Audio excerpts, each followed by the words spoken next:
Оған президент Ашраф Гани кеминде 40 адамдын өлүмү менен аяктаган соңку кол салуулардан кийин коопсуздук күчтөрүнө, талиптерге жана башка куралдуу топторго чабуул коюуга буйрук берди. Ал Талибан кыймылын жана Ислам мамлекети террордук уюмун шейшембидеги чабуулдардан улам айыптап жатат. Кабулдун шииттер байырлаган бөлүгүндө 12-майда чек арасыз дарыгерлер деп аталган кайрымдуулук уюмуна караштуу төрөт үйүнө куралдуу 3 киши кол салган. Кандуу окуяда 16 адам мерт болгон. Алардын арасында жаңы төрөлгөн 2 ыңыркай бар экендиги маалымдалган. АКШнын Лос-Анджелес аймагында коронавирусту жуктурган бейтапты жандандырган медайым 2 жумадан кийин өзү инфекциядан көз жумду. Кесиптештердин айтымында медицина кызматкери оорулуга коргоочу костюмсуз жардам көрсөткөн. Кишинин дем ала албай калганын көргөн медайым кийинкиге убакыттан уттурам деп шашып кирип кеткен. Ошол учурда басылмада аялдын өлүмүнүн башка дагы версиясы келтирилет.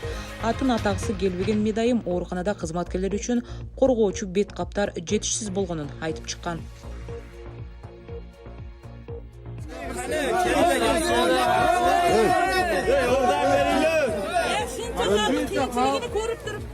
Өзбекстандын 2 миллиондон ашык жараны Орусиядан мекенине кайтууну каалап жатат. Эксперттердин айтымында бул үчүн чартердик рейс уюштуруу мүмкүн эмес.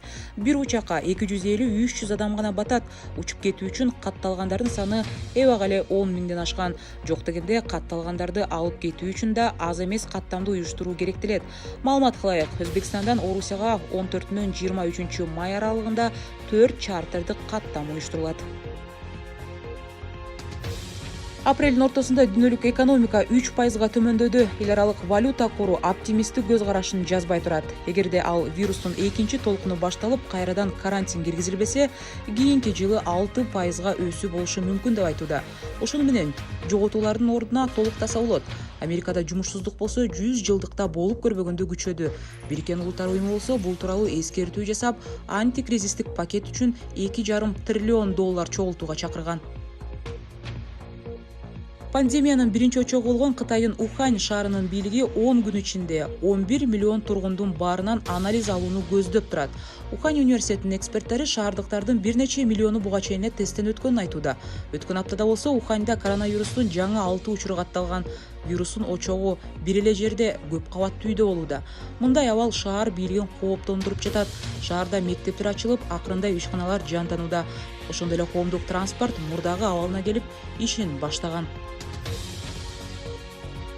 Түркияда коронавируска байланыштуу жабылган ишканалар жана дүкөндөр акырында ачыла баштады. 11-майдан баштап чач тарач жана суулук салондору ишке киришти. Анда коронавирус менен күрөшүү максатында бул ишканалар тазалыкка көңүл бурууга, кардарлардын санын чектөөгө жана күнүнө 12 саат гана иштөөгө милдеттүү. Министрликтин бул жаңы эрежелерине жооп бербеген ишканалар ири өлчөмдө айыпка жыгылууда.